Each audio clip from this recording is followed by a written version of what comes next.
Bathroom में raincoat पहन करके नहाना,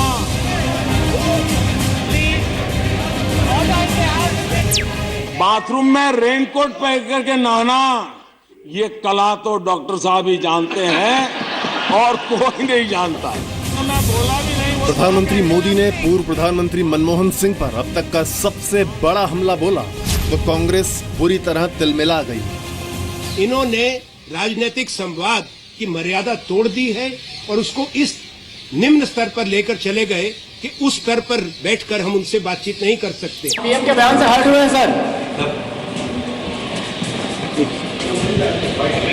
पीएम ने जिस तरह से नाम लिया सर, पीएम ने जिस तरह से आप पर सीधा तौर पे आरोप लगाया सर, क्या कहेंगे?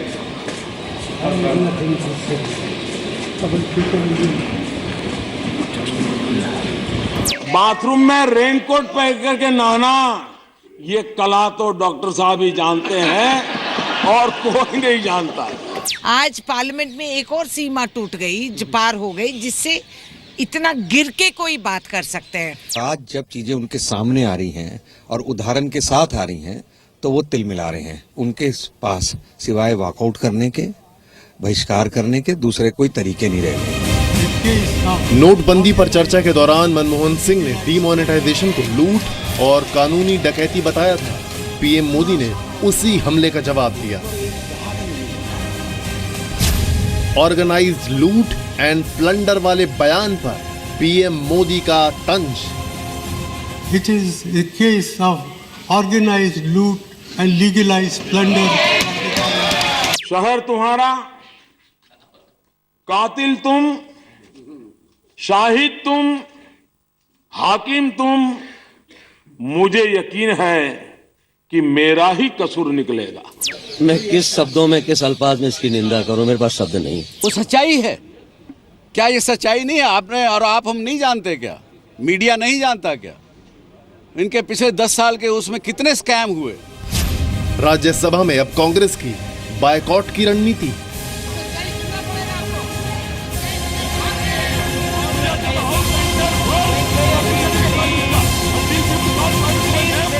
ऐसा हमने कभी प्रधानमंत्री को कहते नहीं देखा।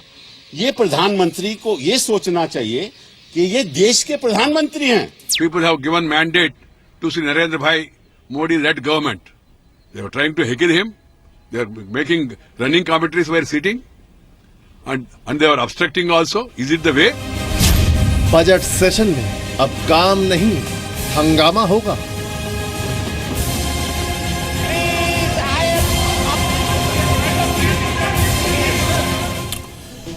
राज्यसभा में कल प्रधानमंत्री नरेंद्र मोदी ने पूर्व प्रधानमंत्री मनमोहन सिंह और कांग्रेस पार्टी पर बड़ा हमला बोला। नोटबंदी को लूट और डकैती बताने के लिए प्रधानमंत्री मोदी ने पूर्व पीएम मनमोहन सिंह पर ऐसे कटाक्ष किए कि कांग्रेस पार्टी तिलमिला गई। कांग्रेस ने पीएम मोदी से माफी मांगने के लिए कहा है, वहीं बीजेपी ने कांग्रेस को गिरेबान में झांकने के लिए कहा है। ये पूरी खबर दिखाएंगे, लेकिन उससे पहले हम आपको खबरों की क्रेडिबिलिटी यानी कि विश्वसनीयता बता देते हैं। इस खबर पर हमारे रिपोर्टर की मौजूदगी है। दूसरी विश्वसनीयता का मापदंड यह है कि खबर सत्यापित है या नहीं। तो हम आपको बता दें कि यह खबर सही है यानी कि सत्यापित है। तीसरा पैमाना है गवाह या एक्सपर्ट की राय। तो इस खबर में सरकार और विपक्ष के बयान तो हैं, लेकिन किसी एक्सपर्ट यानी कि राजनीतिक विश्लेषक की राय नहीं ली गई है। और चौथा पैमाना है कि खबर की तकनीकी विश्वसनीयता है या नहीं, यानी इस खबर में दिखाए गए वीडियो पर भरोसा किया जा सकता है, जो ऑडियो है उस पर आप विश्वास कर सकते हैं या नहीं। क्योंकि ये वीडियो राज्यसभा की कार्रवाई की है, इसलिए आप इस पर यकीन कर सकते हैं। तो आपको दिखाते हैं रेनकोट से कांग्रेस पानी पानी कैसे। धन्यवाद देने के लिए। मंगलवार को लोकसभा के बाद बुधवार को प्रधानमंत्री मोदी ने राज्यसभा में राष्ट्रपति के अभिभाषण पर धन्यवाद प्रस्ताव पर हुई चर्चा पर जवाब दिया। प्रधानमंत्री मोदी ने नोटबंदी का विरोध करने के लिए कांग्रेस पर चुन चुन कर कटाक्ष किए। प्रधानमंत्री मोदी ने खासतौर पर पूर्व प्रधानमंत्री मनमोहन सिंह को निशाने पर लिया। बाथरूम में रेनकोट पहन करके नहाना, ये कला तो डॉक्टर साहब ही जानते हैं और कोई नहीं जानता। प्रधानमंत्री मोदी ने नोटबंदी के फायदे गिनवाए और कांग्रेस सरकार के दौरान हुए घोटालों पर शायराना अंदाज में तंज कसे। शहर तुम्हारा, कातिल तुम, शाहिद तुम, हाकिम तुम, मुझे यकीन है कि मेरा ही कसूर निकलेगा। कांग्रेस ने नोटबंदी के विरोध में जो बुकलेट जारी की थी, प्रधानमंत्री मोदी ने उसका भी जिक्र किया। कांग्रेस की उस किताब का पहला पन्ना यानी प्रस्तावना मनमोहन सिंह ने लिखी है। प्रधानमंत्री मोदी ने फिर बड़ा कटाक्ष करते हुए ऐसा इशारा दिया कि जैसे किताब मनमोहन सिंह ने नहीं लिखी, शायद उनका भाषण भी किसी और नहीं लिखा होगा। एक किताब निकली है आपकी तरफ से, उसकी फॉरवर्ड डॉक्टर साहब ने लिखी है। मैं जब आपका रिपोर्ट देख रहा था, मुझे लगा शायद इतने बड़े अर्थशास्त्री हैं तो किताब में उनका योगदान होगा, लेकिन पता चला किताब किसी और ने लिखी, फॉरवर्ड उन्होंने लिखी है। तो उनके भाषण में भी मुझे ऐसा लगा, शायद कांग्रेस ने पूर्व प्रधानमंत्री मनमोहन सिंह पर हुए इस हमले पर सख्त आपत्ति जताई और सदन से वॉकआउट कर दिया। पीएम के बयान से हर्ट हुए हैं सर। पीएम ने जिस तरह से नाम लिया सर, पीएम ने जिस तरह से आप पर सीधा तौर पे आरोप लगाया सर, क्या कहेंगे?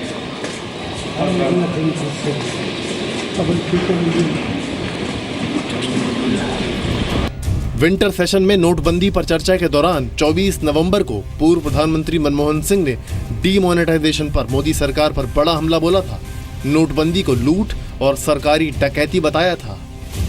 The way the scheme has been implemented, it's a monumental management failure, and in fact, it is a case of organized loot and legalized plunder. Congress के हंगामे और वॉकआउट पर प्रधानमंत्री मोदी ने मनमोहन सिंह के उसी बयान की याद दिलाई और कहा कि सदन की गरिमा का विपक्ष भी ध्यान रखे। इतने बड़े पद पर रहे हुए व्यक्ति ने सदन में जब लूट और ब्लंडर जैसे शब्द प्रयोग किए थे तो 50 बार उधर भी सोचने की जरूरत थी कि मर्यादा अगर लांघते हैं तो सुनने की भी तैयारी थी। कांग्रेस उपाध्यक्ष राहुल गांधी ने ट्वीट के जरिए प्रधानमंत्री मोदी पर हमला बोला। जब एक प्रधानमंत्री अपने सीनियर की खिल्ली उड़ाता है तो वो संसद और राष्ट्र को ठेस पहुंचाता है। एक और ट्वीट में राहुल गांधी ने लिखा, उन्होंने अपना कद खुद छोटा किया है। आज का घटनाक्रम दुखी करने वाला था और खुलकर कहूं तो शर्मनाक था। राज्यसभा सांसद डॉक्टर सुभाष चंद्रा ने कहा कि प्रधानमंत्री ने अपने भाषण में कुछ भी गलत नहीं कहा। वो सच्चाई है क्या? ये सच्चाई नहीं है? आपने और आप हम नहीं जानते क्या? मीडिया नहीं जानता क्या? इनके पिछले 10 साल के उसमें कितने स्कैम हुए, सब देखा है, जग जाहिर है, और वो पहले से भी करते आ रहे हैं। प्रधानमंत्री मोदी के भाषण से पहले कांग्रेस ने चुनावों में हो रहे खर्च को लेकर बीजेपी पर हमला बोला। जनाब, जो पैसा इनके पास प्रचंड साधन है, प्रचार तंत्र है, वो जो पैसा खर्च होता है बड़ी बड़ी रैलियों के लिए, हजारों बसें आती हैं, हेलीकॉप्टर चलते हैं, जहाज चलते हैं, ये कौन सा फकीर बैंक से पैसा आ रहा है? कौन से पवित्र कुंड से ये पैसा आ रहा है? कौन से चेक से ये पेमेंट हो रही है? जरा हिंदुस्तान को बताओ तो कि तुम्हारी शान बढ़ जाती, ये रुतबा बढ़ गया होता, कहा जो अपनी शान में किसी और की शान में भी कहा होता। प्रधानमंत्री मोदी के पूर्व पीएम मनमोहन सिंह पर हमले और कांग्रेस के वॉकआउट के बाद शुरू हुई एक बड़ी जुबानी जंग और आरोपों का सिलसिला। डॉक्टर मनमोहन सिंह पे आरोप लगाना जैसे कि वो स्कैमस्टर हैं, ऐसा हमने कभी प्रधानमंत्री को कहते नहीं देखा। ये प्रधानमंत्री को ये सोचना चाहिए कि ये देश के प्रधानमंत्री हैं। इतना भी गरिमा नहीं रखे, इतना भी मर्यादा नहीं रखे। आज पार्लियामेंट में एक और सीमा टूट गई, पार हो गई, जिससे इतना गिर के कोई बात कर सकते हैं। Very, very demeaning, and it is something which is not expected of a sitting prime minister to speak about in such disparaging language. They were trying to heckle him. They are making running commentaries while sitting, and they were obstructing also. Is it the way for the opposition, that too for a party which claims that it's so matured and very senior? आज जब चीजें उनके सामने आ रही हैं और उदाहरण के साथ आ रही हैं तो वो तिल मिला रहे हैं। उनके पास सिवाय वॉकआउट करने के, बहिष्कार करने के दूसरे कोई तरीके नहीं रह गए हैं। कांग्रेस ने प्रधानमंत्री मोदी से सदन से माफी मांगने की मांग की है। चुनावी मौसम में सरकार और विपक्ष के बीच संसद में इस टकराव के बाद माहौल में और गर्मी आनी तय है। सरकार कांग्रेस के घोटाले गिनाकर उसे शर्मिंदा करने की रणनीति पर चल रही है और विपक्ष नोटबंदी को सबसे बड़ा हथियार बना रहा है। जाहिर है सदन में कामकाज की उम्मीद अब कम ही दिखाई देती है। ब्रह्म प्रकाश दुबे के साथ रविंद्र कुमार, जी मीडिया, दिल्ली। प्रधानमंत्री ने चुटकुले अंदाज में विपक्ष पर हमला किया और हमला करने के लिए रेनकोट का इस्तेमाल उन्होंने किया, लेकिन इस पर अब विपक्ष तिलमिला गया है और प्रधानमंत्री से माफी मांगने की बात की जा रही है। आज हंगामे के आसार हैं।